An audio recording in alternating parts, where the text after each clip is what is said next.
नमस्कार दोस्तों, मैं भूपेश जवांगन। तो आज हम लोग इंडियन करंट अफेयर के अंतर्गत सेकंड पार्ट देखेंगे। जो हम लोग कहाँ तक किए थे, हाँ, लोकसभा चुनाव हो गया था हमारा कंप्लीट। भारतीय निर्वाचन आयोग देखते हैं, ठीक है ना। इंडियन इलेक्शन कमीशन देखेंगे, ईसीआई देखेंगे, ठीक है। तो स्थापना इसकी कब हुई है देख लीजिए।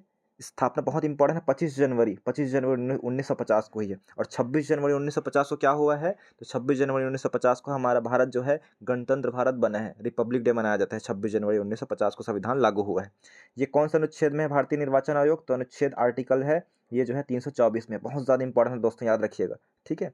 उसके बाद देखते हैं मुख्यालय कहाँ है इसका। भारतीय निर्वाचन आयोग के बारे में पढ़ रहे हैं तो नई दिल्ली है। मुख्य निर्वाचन आयुक्त कौन है, मुख्य निर्वाचन आयुक्त अलग होता है और बाकी जो चुनाव आयुक्त है देखिए मुख्य एक ही होता है। तो मुख्य कौन है, राजीव कुमार है। और चुनाव आयुक्त दो अन्य और सदस्य होते हैं जिसको चुनाव आयुक्त बस बोला जाता है। तो एक ज्ञानेश कुमार है और एक कौन है, सुखबीर सिंह संधू। कौन है, सुखबीर सिंह संधू। दोस्तों इसको बहुत ज़्यादा इंपॉर्टेंट है, इसको दोनों सभी को याद रखिएगा। इसमें जितना भी पॉइंट लिखा हुआ है एक बार फिर से बता देता हूँ कि भारतीय निर्वाचन आयोग जो संविधान के कौन से अनुच्छेद में है, आर्टिकल में, तो 324 अनुच्छेद में है ये, ठीक है। स्थापना कब हुई है इसकी, तो 25 जनवरी 1950 को हुई है। इसका मुख्यालय नई दिल्ली है। मुख्य चुनाव आयुक्त या मुख्य निर्वाचन आयुक्त कौन है भारत के, तो श्री राजीव कुमार है। दोस्तों याद रखिएगा। मुख्य चुनाव आयुक्त के बारे में बात करें तो ज्ञानेश कुमार है, मतलब सॉरी, चुनाव आयुक्त बस है ज्ञानेश कुमार और डॉक्टर सुखबीर सिंह संधू। तो एक अध्यक्ष है इसमें, मतलब एक मुख्य निर्वाचन आयुक्त है या चुनाव आयुक्त, और दो अन्य इसके सदस्य हैं, चुनाव आयुक्त हैं, ठीक है।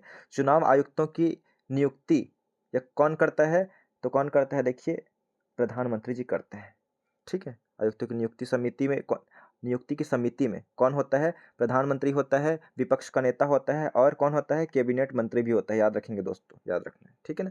तो चुनाव आयुक्त का कौन बनेगा, इसका डिसीजन लेने के लिए समिति बनी होती है, इसकी बात कर रहा है। तो समिति में कौन होता है, प्रधानमंत्री तो होते ही होते हैं, प्लस विपक्ष का नेता भी होता है। जैसे अभी बात करें, प्रधानमंत्री नरेंद्र मोदी जी हैं, ठीक है। विपक्ष का नेता भी कौन है, तो अभी राहुल गांधी जी हैं कांग्रेस से। और कैबिनेट मंत्री, कुछ कैबिनेट मंत्री इसमें शामिल होते हैं, ये हो गया। पूर्व में कैबिनेट मंत्री की जगह भारत के सुप्रीम कोर्ट के मुख्य न्यायाधीश होते थे, लेकिन अब हटा दिया गया है। पहले पहले में मतलब प्रावधान में क्या था कि चुनाव आयुक्त की नियुक्ति करनी है, मतलब प्रधानमंत्री होते थे, ठीक है। और विपक्ष के नेता होते थे, और सुप्रीम कोर्ट के मुख्य न्यायाधीश होते थे। लेकिन सुप्रीम कोर्ट के मुख्य न्यायाधीश को साइड कर दिया गया है, उसके जगह कैबिनेट मंत्री को शामिल किया गया है दोस्तों, याद रखना है, ठीक है। चुनाव सुधार से संबंधित महत्वपूर्ण समितियां देख लेते हैं, ठीक है। चुनाव सुधार से संबंधित महत्वपूर्ण समितियां कौन कौन सी बनी थी, के संथानम समिति बनी थी। बहुत इंपॉर्टेंट है, चुनाव अभी हुआ है तो ये भी टॉपिक। के संथानम समिति कब बनी थी, 1962 में बनी थी। तारकुंडे समिति, सबसे पहले तो आपको यही याद रखना है कि के संथानम समिति का संबंध किससे है, तो चुनाव सुधार से है। तारकुंडे समिति का संबंध किससे है, इसका भी संबंध वही है। गोस्वामी समिति भी चुनाव सुधार, इंद्रजीत समिति भी वही, तनखा समिति भी वही।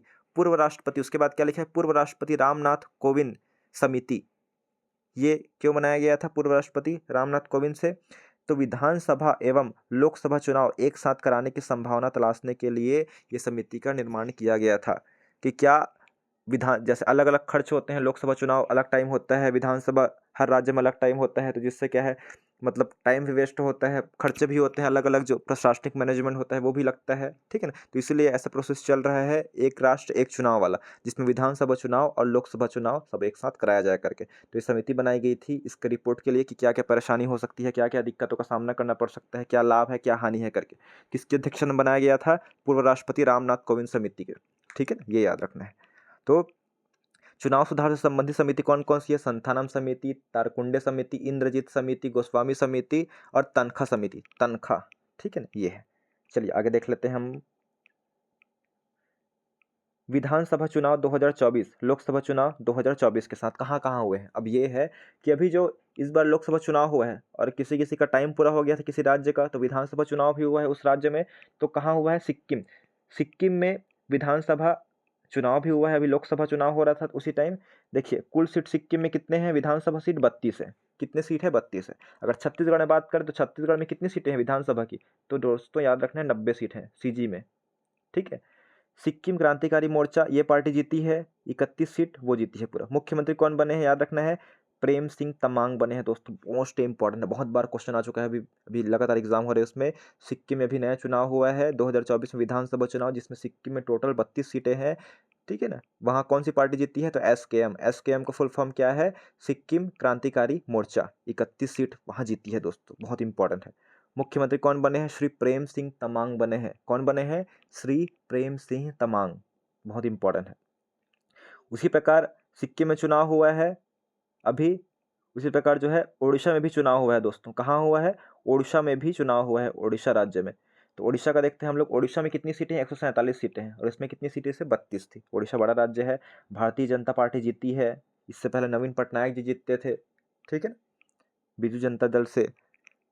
और बीजू जनता दल को इस बार कम सीटें प्राप्त हुई है। देखिए, एक बहुमत होता है, मेजोरिटी या बहुमत क्या होता है इसके बारे में बताना चाहूँगा। मेजोरिटी या बहुमत मतलब जितने भी सीट है उसका 50% +1। मतलब हम लोग देखते हैं इसमें बात करें तो यहाँ जो है कितना सीट है लगभग, तो मान लो 147, 146 को देखते हैं। 146 सीटों को आप लोग 50, इसका 50% कितना होगा, 50% मतलब होता है आधा। तो आधा की बात करें तो 2 सत्ते 14, 2 तिया कितना हो गया, 6 हो गया, ठीक है ना, याद रखते हैं। तो 50% +1 मतलब 74 सीट। किसी भी पार्टी को अपनी सरकार बनाने के लिए कितने विधायक जितना होगा, तो 74 विधायक जितना होगा। लेकिन ये लोग कितने जीते, 78, इसलिए क्या है, इनकी सरकार बन गई। ये है। आपको समझ नहीं आया होगा तो संविधान क्लास मेरे से पढ़ाता हूँ, उसमें ज्वाइन कर लीजिएगा, ठीक है। उसके बाद है भारतीय राष्ट्रीय कांग्रेस। भारतीय राष्ट्रीय कांग्रेस भी कम जीती है, इसको याद नहीं रखना है। सिर्फ इतने याद रखना है, ओडिशा में कितनी सीटें हैं, विधानसभा की 147 सीटें हैं। कितनी, 147। और सिक्किम में 32 बस है, ठीक है। मुख्यमंत्री कौन बने हैं, प्रेम सिंह तमांग। और ओडिशा के CM कौन बने हैं, तो मोहन चरण मांझी बने हैं दोस्तों, ये याद रखना है आपको। कौन बने हैं, मोहन चरण मांझी बने हैं, ये है, ठीक है। बस इतना याद रखना है और कुछ याद नहीं रखना है। और तीसरा जगह है आंध्र प्रदेश। आंध्र प्रदेश में भी चुनाव हुआ है, विधानसभा चुनाव, जिसमें तेलुगु देशम पार्टी जो मोदी के साथ NDA सरकार में भी गठबंधन में है, ठीक है, TDP पार्टी बोलते हैं। तो कुल सीट कितना है यहाँ आंध्र प्रदेश में, 175 सीटें हैं दोस्तों। ओडिशा से भी बड़ा राज्य है। ओडिशा में कितने थे, 147 थे, ठीक है ना। उसके बाद अभी आंध्र प्रदेश पढ़ रहे हैं, और इसमें जो है भाजपा 8 जीती है। मुख्यमंत्री कौन बने हैं, श्री चंद्रबाबू नायडू बने हैं। और पवन कल्याण ये क्या है, CM बने हैं, ठीक है, ये याद रखना है। पवन कल्याण बहुत चर्चित टॉपिक थे, ये हो गया। उसके बाद देखते हैं अरुणाचल प्रदेश। अरुणाचल प्रदेश में भी चुनाव हुआ है। अरुणाचल प्रदेश की राजधानी क्या है, अरुण। मैंने बता दिया था ट्रिक भी। मेरा दोस्त अरुण जो है वो ईटा भट्टा में काम करता था। मतलब इसका मतलब क्या बताना चाह रहा हूँ मैं, अरुण जो है, अरुण मतलब अरुणाचल प्रदेश, ईटा भट्टा में काम करता था, मतलब ईटानगर उसकी राजधानी है, ठीक है ना। क्या है इसकी राजधानी, ईटानगर है। अरुणाचल प्रदेश की राजधानी क्या है, ईटानगर, ठीक। चलिए इसमें देख लेते हैं, कुल सीट इसमें 60 है, ठीक है ना। इसको एक साथ देखेंगे फिर।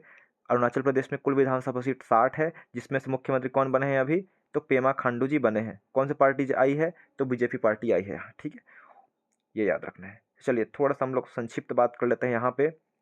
अभी हम लोग पढ़े हैं, एक चुनाव पढ़े हैं, सिक्किम में पढ़े हैं, ठीक है ना, सिक्किम, ओडिशा,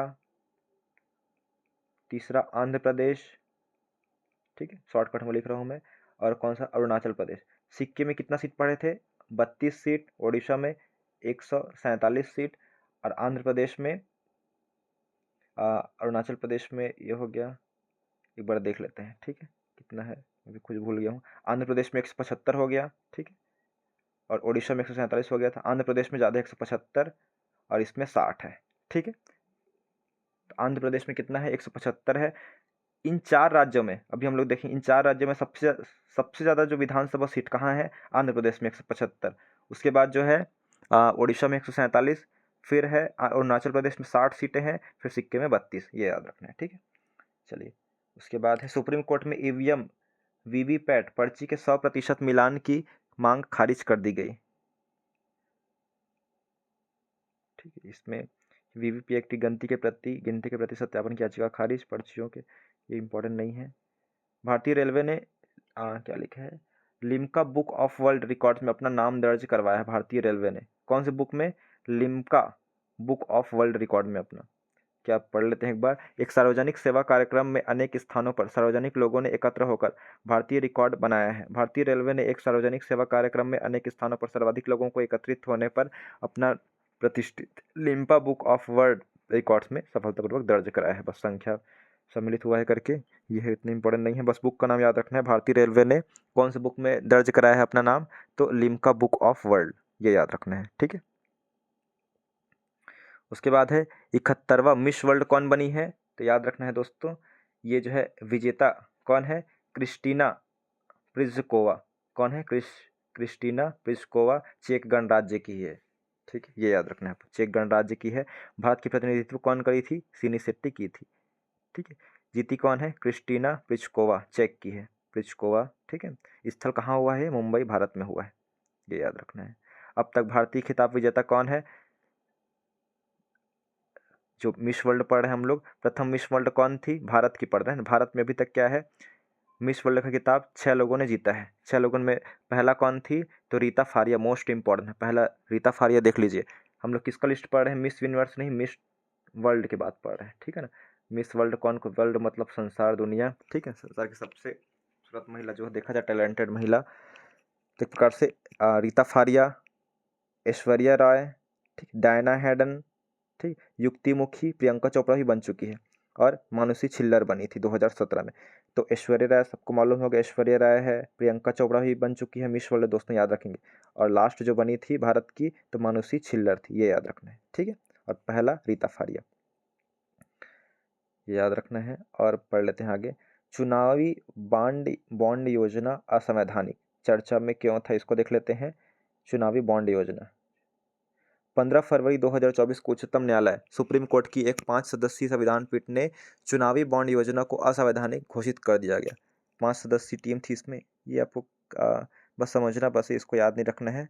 ठीक है, इसको छोड़िए, आप लोग की इम्पोर्टेंट नहीं होता ज़्यादा। इसमें कितना हज़ार जो है बॉन्ड रखना पड़ेगा, ये वाला है। फिर 16वां वित्त आयोग हम लोग देखते हैं। 16वां वित्त आयोग, हाल ही में भारत सरकार द्वारा वित्त आयोग का गठन किया जाता है। ठीक है ना, राष्ट्रपति द्वारा हर 5 साल में। हाल ही में भारत सरकार द्वारा राष्ट्रपति के अनुमोदन से 16वें वित्त आयोग का गठन किया गया।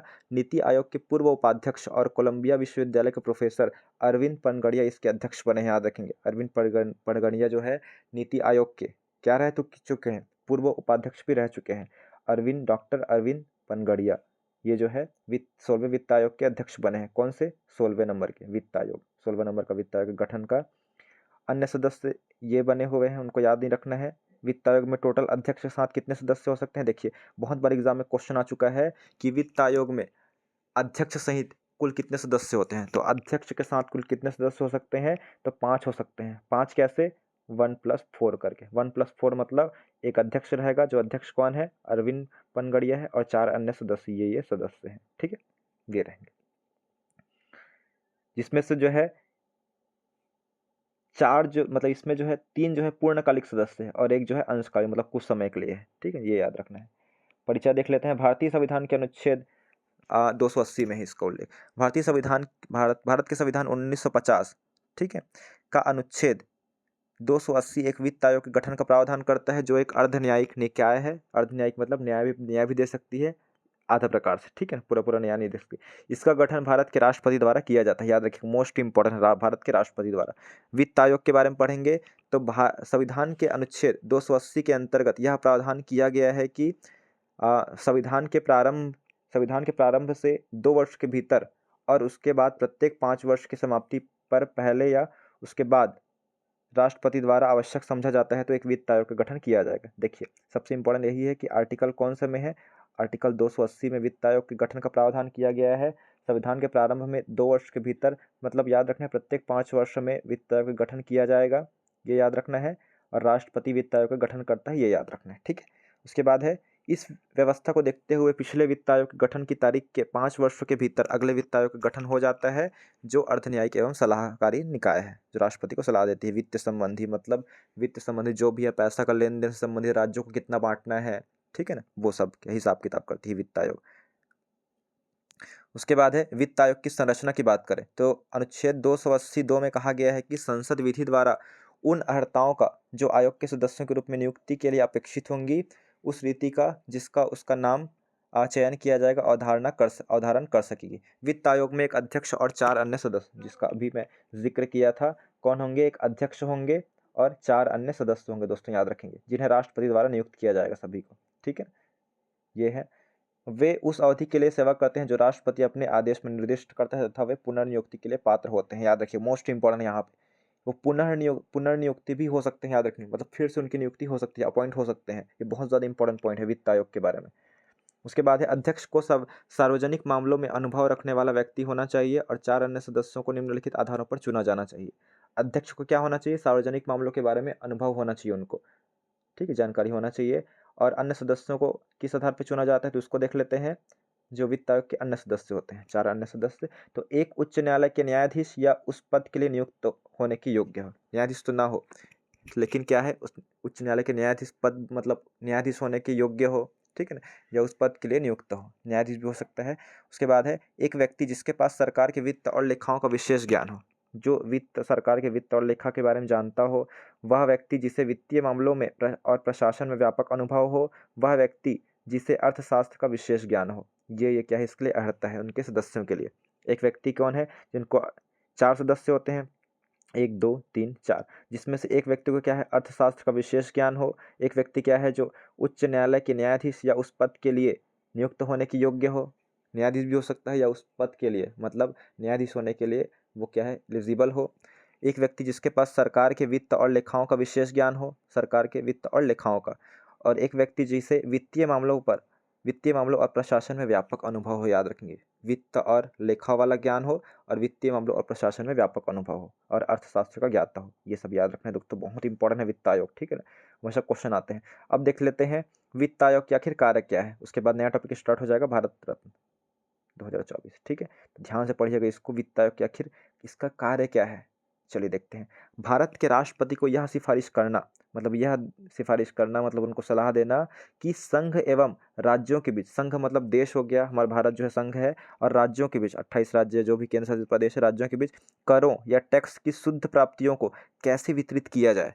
अब टैक्स लेते हैं, अलग अलग टैक्स लेते हैं, कोई टैक्स लेते हैं जिसमें क्या है, सब जमा रहता है एक राशि, ठीक है, भारत के संचित निधि में। अब उसमें संचित निधि में से राज्यों को कितना देना है, कितना % राज्यों को देना है, ठीक है, कौन से राज्य को कितना देना है, ये सब कौन वितरित करता है? वित्त आयोग करता है, ठीक है, वही लिखा हुआ है। तो फिर से पढ़ते हैं। भारत के राष्ट्रपति को यह सिफारिश करना कि संघ एवं राज्यों के बीच करों की शुद्धि प्राप्तियों को कैसे वितरित किया जाए एवं राज्यों के बीच ऐसे आगमों का आवंटन कैसे किया जाए। निर्णय लेना कि अनुच्छेद 275 के तहत संचित निधि में से राज्यों को अनुदान या सहायता दिया जाना चाहिए या नहीं। अनुच्छेद 275 में क्या बोलता है? राज्यों को अनुदान मतलब क्या है? उनको सब्सिडी देना एक प्रकार से, ठीक है ना, सहायता करना, ये है। राज्य वित्त आयोग द्वारा की गई सिफारिशों के आधार पर पंचायतों एवं नगर पालिकाओं के संसाधनों की आपूर्ति के लिए राज्य के संचित निधि में संवर्धन के लिए आवश्यक कदमों की सिफारिश करना। वित्त आयोग दोस्तों, वित्त आयोग मेन होता है, राज्य को भी देखता है। राज्य के अंतर्गत जैसे पंचायत होता है, नगर पालिकाओं के संसाधन की पूर्ति कैसे करना है, इसको भी वित्त आयोग देखता है, याद रखेंगे, ठीक है। तो ये वित्त आयोग के कार्य थे। उसके बाद देखते हैं हम लोग भारत रत्न चर्चा में क्यों है। देखिए 31 मार्च 2024 को प्रदत्त किया गया है। किनको दिया गया है? तो 5 विभूतियों को भारत रत्न से सम्मानित किया गया है। बहुत ही ज़्यादा इंपॉर्टेंट दोस्तों, याद रखेंगे, ठीक है। चलिए देखते हैं इसी कड़ी में। तो श्री कर्पूरी ठाकुर ये कौन थे? बिहार के पूर्व मुख्यमंत्री रह चुके हैं। लाल कृष्ण आडवाणी ये कौन थे? तो भारत के उप प्रधानमंत्री हैं, लास्ट वाला, भारत के अंतिम उप प्रधानमंत्री रह चुके हैं लाल कृष्ण आडवाणी, बीजेपी के हैं। और कौन है? श्री MS स्वामीनाथन, ये हरित क्रांति के जनक थे भारत में, इसको पढ़ चुके हैं। चौथे नंबर के PV नरसिम्हा राव, ये पूर्व प्रधानमंत्री थे, ठीक है ना, इसको भी पढ़ चुके हैं 1995 के टाइम, 1991 से करीब 95 तक ये थे, ठीक है।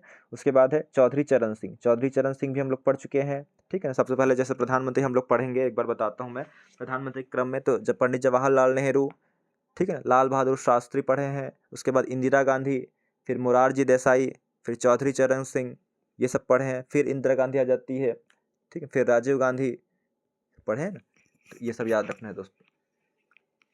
फिर चंद्रशेखर है, नरसिम्हन राव है, फिर अटल बिहारी वाजपेयी, ये सब है। तो याद रखना है। अभी जो है भारत के 5 व्यक्तियों को भारत रत्न से सम्मानित किया गया है, जिसमें से कितने प्रधानमंत्री हैं? इसमें से चौधरी चरण सिंह भी प्रधानमंत्री हैं, PV नरसिम्हा भी प्रधानमंत्री रह चुके हैं, और बस वही इतना बस है, 2 इसमें प्रधानमंत्री रह चुके हैं, चौधरी चरण सिंह और PV नरसिम्हा, और एक उप प्रधानमंत्री लाल कृष्ण आडवाणी रह चुके हैं। और स्वामीनाथन कौन थे? भारत में हरित क्रांति के जनक। और कर्पूरी ठाकुर जो है पूर्व मुख्यमंत्री रह चुके हैं बिहार के, ठीक है। तो दोस्तों ये आपको याद रखना है। उसके बाद कर्पूरी ठाकुर का जन्म, ये सब उतना इम्पोर्टेंट नहीं है, ठीक है ना। ये बिहार राज्य के लिए ज़्यादा इम्पोर्टेंट है, क्योंकि बिहार के CM है वो, बिहार PCS में आएगा वो, ठीक है। और बाकी इसमें उतना इतना याद करने की ज़रूरत नहीं है। भारतीय जनता पार्टी के थे लाल कृष्ण आडवाणी। स्वामीनाथन को याद रखना है, भारत में हरित क्रांति के जनक है ये याद रखना है। पीवी नरसिम्हा राव, ठीक है, इसको याद रखना है, इनको याद रखना है, ठीक है। चौधरी चरण सिंह को याद रखना है। 1979 में देश के प्रधानमंत्री रहे हैं, ठीक है ना। ये सब है दोस्तों, बाकी इधर डिटेल याद करने की जरूरत नहीं है। उसके बाद देश का सर्वोच्च नागरिक सम्मान भारत रत्न के बारे में हम लोग देखते हैं, इसकी शुरुआत कब से हुई है, ठीक है ना। इसकी शुरुआत हम लोग देख लेते हैं कि कब से हुई है। तो भारत रत्न की शुरुआत हुई है दोस्तों, याद रखेंगे 2 जनवरी, कौन सी जनवरी, 2 जनवरी 1954 से भारत के राष्ट्रपति द्वारा, ठीक है ना, इसकी शुरुआत की गई है। देश का सर्वोच्च नागरिक सम्मान होता है, ठीक है, भारत रत्न। पात्रता, इसके लिए एलिजिबिलिटी क्या है, तो भारत रत्न सम्मान के लिए सभी व्यक्ति जाति, व्यवसाय, पद और लिंग बिना भेदभाव के लिए पात्र है, ठीक है। सभी व्यक्तियों के लिए है, कोई जाति नहीं देखा जाएगा, व्यवसाय नहीं देखा जाएगा, ना ही पद देखा जाएगा, ना ही लिंग देखा जाएगा, सभी को मिल सकता है बिना भेदभाव के, ठीक है ना, ये याद रखना है। उसके बाद यह सम्मान कौन से क्षेत्र में दिया जाता है, तो सम्मान कला के क्षेत्र में दिया जा सकता है, साहित्य के क्षेत्र में, खेल के क्षेत्र में, विज्ञान के क्षेत्र में, विज्ञान के क्षेत्र में असाधारण मतलब जो यूनिक काम कर रहे हैं उसके लिए सर्वोच्च स्तर की लोक सेवा की मान्यता स्वरूप दिया जाता है दोस्तों, याद रखेंगे, ठीक है। भारत रत्न के लिए सिफारिश स्वयं प्रधानमंत्री द्वारा राष्ट्रपति को की जाती है। सिफारिश कौन करता है दोस्तों, याद रखिएगा। तो सिफारिश जो है स्वयं प्रधानमंत्री द्वारा राष्ट्रपति को की जाती है, मतलब प्रधानमंत्री जी हैं, राष्ट्रपति को सिफारिश करते हैं कि इनको देना है करके, इसके लिए कोई औपचारिक सिफारिश आवश्यकता नहीं है, ठीक है। उसके बाद है 1955 में यह पुरस्कार मरणोपरांत देने की व्यवस्था की गई।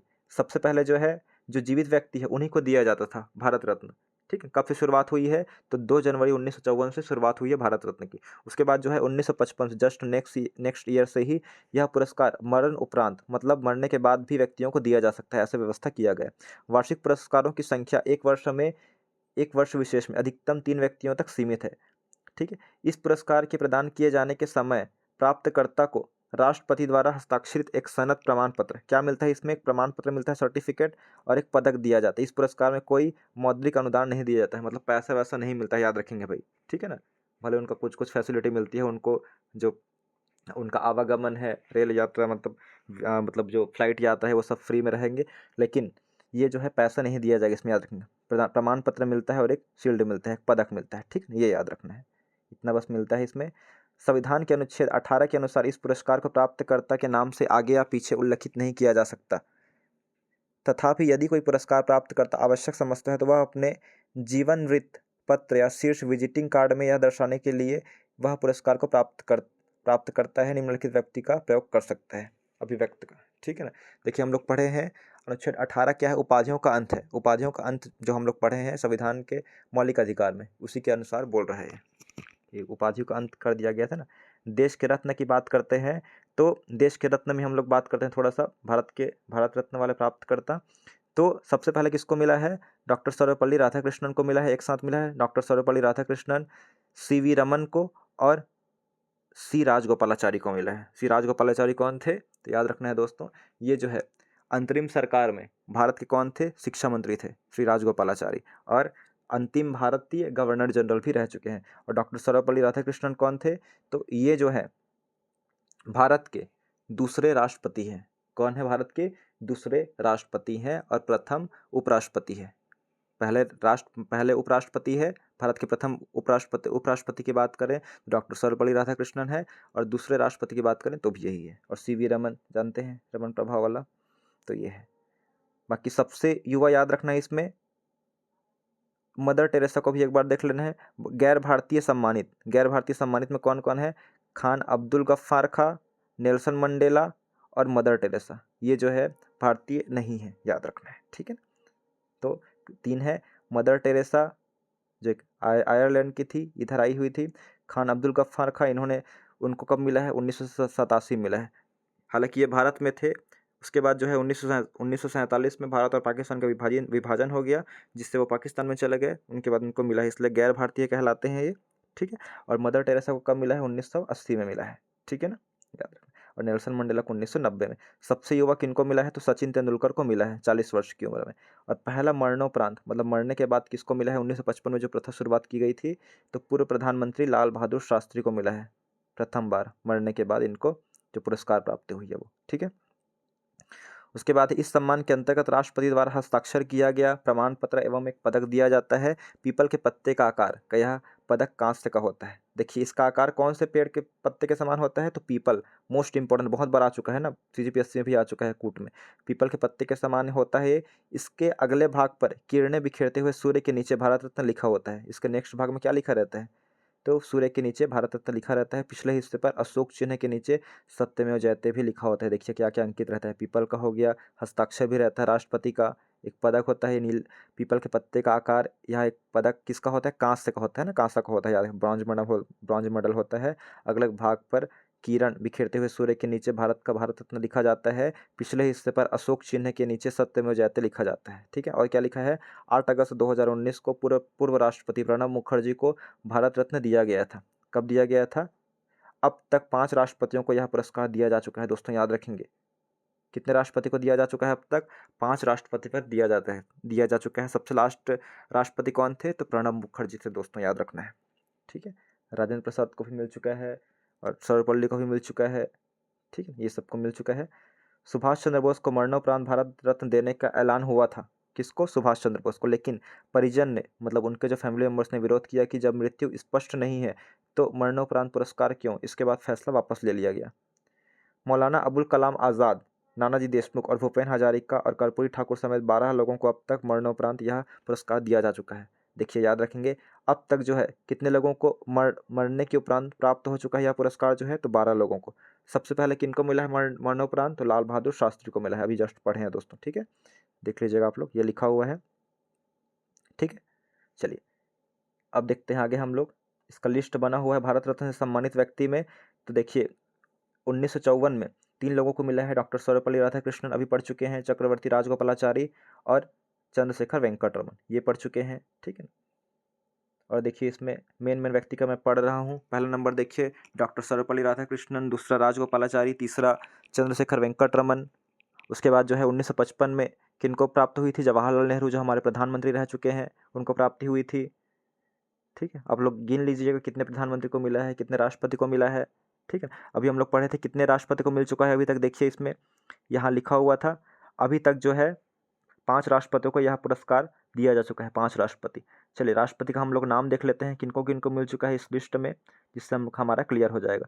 तो डॉक्टर सर्वपल्ली राधाकृष्णन, ये तो राष्ट्रपति थे 2nd नंबर के। ठीक है, और देख लेते हैं इसमें 1 हो गए, और राजेंद्र प्रसाद 11वां नंबर देखिए 2 हो गए। ये डॉक्टर जाकिर हुसैन 3 हो गए। ठीक है, 3 हो गए हैं। वी गिरी, वेंकट गिरी हो गया, वराहगिरी, ये 4 हो गए। और 5वें नंबर के कौन है दोस्तों, तो 5वें नंबर के अभी हम लोग पढ़े हैं, वो जो है प्रणब मुखर्जी जी। ठीक है, तो ये याद रखना है। तो 5 लोग हो गए। अगर हम लोग प्रधानमंत्री की बात करें तो प्रधानमंत्री कौन कौन थे इसमें से, तो जवाहरलाल नेहरू 1 हो गए, जवाहरलाल नेहरू के बाद लाल बहादुर शास्त्री 2, इंदिरा गांधी 3, राजीव गांधी 4, मोरारजी देसाई 5,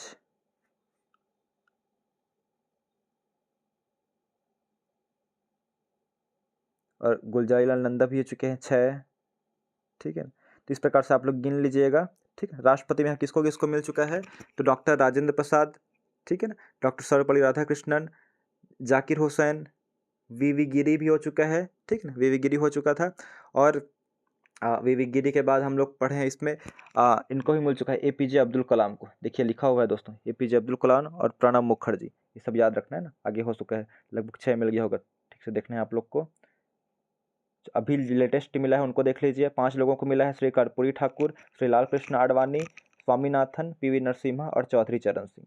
ठीक है, चलिए बाकी उसके बाद खेल वाला हम लोग नेक्स्ट वीडियो में करेंगे। Thank you.